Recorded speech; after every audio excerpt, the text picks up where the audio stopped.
ഉറുങ്ങാടി പഞ്ചായത്തിലെ ഓടക്കയത്ത് കിണറ്റിൽ കാട്ടാന വീണ സംഭവത്തിൽ കർഷകരുടെ ആവശ്യങ്ങൾ അംഗീകരിച്ച വനം വകുപ്പ്. മലപ്പുറം കളക്ടറേറ്റിൽ വനം വകുപ്പ് ഉന്നത ഉദ്യോഗസ്ഥർ, ജനപ്രതിനിധികൾ, കർഷകരുടെ പ്രതിനിധികൾ എന്നിവർ നടത്തിയ ചർച്ചയിലാണ് നടപടികൾ.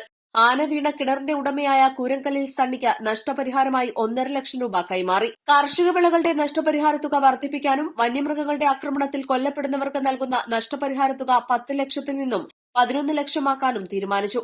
കൂടാതെ വനംവകുപ്പ് ഫണ്ടിൽ 7.5 കിലോമീറ്റർ സോളാർ വൈദ്യുത വേലി നിർമ്മിക്കും. ഒരാഴ്ചയ്ക്കുള്ളിൽ എസ്റ്റിമേറ്റ് നടപടികൾ പൂർത്തിയാക്കി ടെൻഡർ നടത്തും. പ്രദേശവാസികളുടെ സഹായത്തോടെ ജനകീയ കമ്മിറ്റി രൂപീകരിച്ച് അവരുടെ സഹായത്തോടെ ഫെൻസിംഗ് പ്രവൃത്തി മുന്നോട്ട് കൊണ്ടുപോകും. വനം ആർആർടിയുടെ നേതൃത്വത്തിൽ 50 പേരുടെ നേതൃത്വത്തിൽ പെട്രോളിംഗ് നടത്തും. കിണറ്റിൽ വീണ കാട്ടാനയെ കാടുകയറ്റിയിട്ടുണ്ട്. ജനവാസ മേഖലയിലേക്ക് എത്തുന്നുണ്ടോ എന്ന് നിരീക്ഷിക്കുന്നതിനായി 2 കുങ്കിയാനകൾ പെട്രോളിംഗ് നടത്തും. പാപ്പാന്മാരും എത്തിയിട്ടുണ്ട്. കൃഷികൾ ഇൻഷുറൻസ് ചെയ്യുന്നതുമായി ബന്ധപ്പെട്ട് പ്രദേശവാസികൾക്ക് ബോധവൽക്കരണ ക്യാമ്പ് സംഘടിപ്പിക്കും. ജനരോക്ഷം അതിശക്തമായ സാഹചര്യത്തിലാണ് വനംവകുപ്പ് നടപടി. കാട്ടാനശല്യം അതിരൂക്ഷമായ സാഹചര്യത്തിൽ വനംവകുപ്പിനെതിരെ ജനങ്ങൾക്കിടയിൽ അമർഷം പുകയുകയാണ്.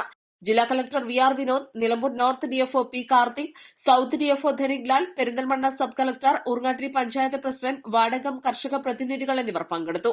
East Live, Malappuram.